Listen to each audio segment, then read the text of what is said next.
My name is Cinthya, Santos Briones. I am from Mexico, but I have been living in this country for 10 years.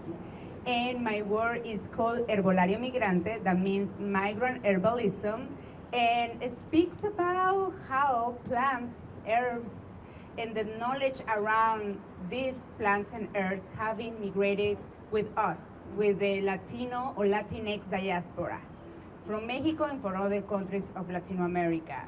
So I have been using these plants to create cyanotypes. Do you know what is cyanotypes? Some of you? No?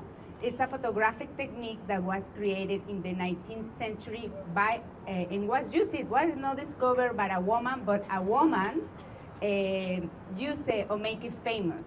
So I have been using camera-less techniques to create these photographs, to plus the soul of these herbs. So I will invite you maybe to come in, to look the photographs, and also I am using embroidery as a memory and as a metaphor of all of those stories that my grandmothers and other grandmothers used to tell us about these plants. So everybody has a connection with a plant, right? Everybody has a story with a plant. Maybe your grandmother or your mother used to tell you stories about echinacea, aloe vera, lavender, sage, and all cultures have connection with plants. I use the plants to create these photographs. And I expose these cyanotypes. The cyanotypes, I use a liquid that you put under the fabric, or you can use a paper, but in this case I use cotton fabric, and I use also barks, not just plants. And when the photograph was done, I embroider these photographs. So in this case that you see that is velvet, I make them in cotton paper. And then I scan the photograph, I edited the photograph in Photoshop, and then I printed in velvet and I embroidered in velvet. And in these photographs that you are going to see here is just three. I took illustration of the first books of herbs that was created in America, in the American continent, that is called Códice de Badiano, that was created in the 16th century in an indigenous language in Nahuatl. So I have been using illustration of these codes to investigate how of these plants, how many of these plants have been immigrated also from this period of time until now to the United States. So in this part in front, you are going to see another technique, another camera-less technique that is called lumen, and also is printed on velvet. And the color, if you see, is totally different, it's purple. And also I embroidered it using metallic threads. And in this part, you are going to see a list of the herbs, the barks, the seeds, the minerals that I use to create the rest of the cyanotypes that are the more darker blue, that are made in cotton fabric. About how long did it take to curate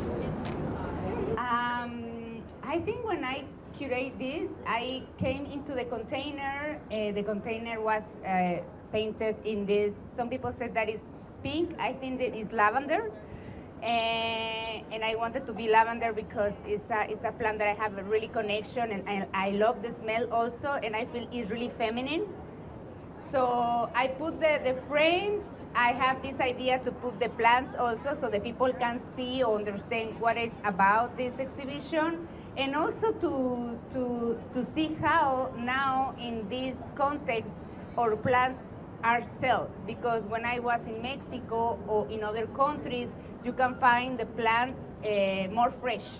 In this country, you can buy them dry. So the difference, the connection, if you go to Mexico or other parts of Latin America, you go to the mercados, the tianguis, the markets, and you buy the herbs really fresh. So now we use plastic, unfortunately.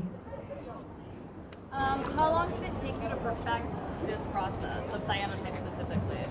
I started experience with cyanotype in 2019, and then in 2020, I felt that I have this technique.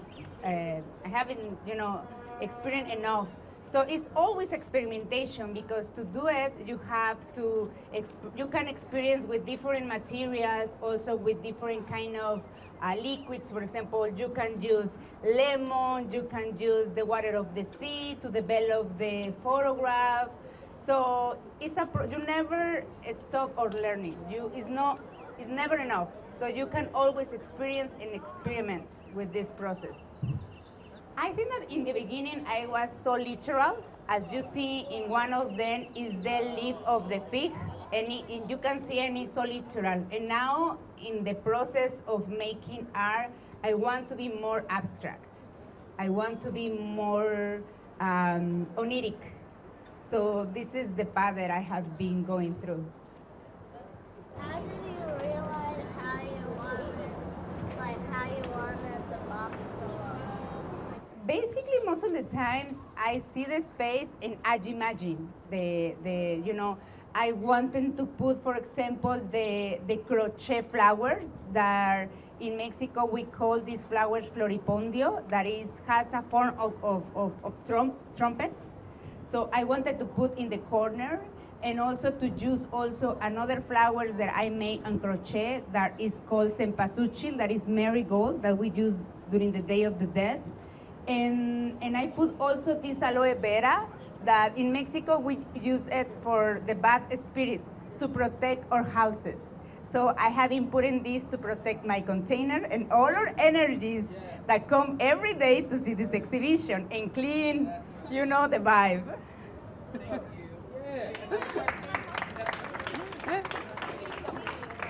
No, this one I bought it in a Mexican botana in Sunset Park. So you want to protect your home, your business, your office? This is the thing that you need to buy. This is an amulet. Could you talk a little bit about, it says something in the writing about a collaborative aspect of like writing the ancestral herbal history. Could you talk a little bit about that process? Yeah.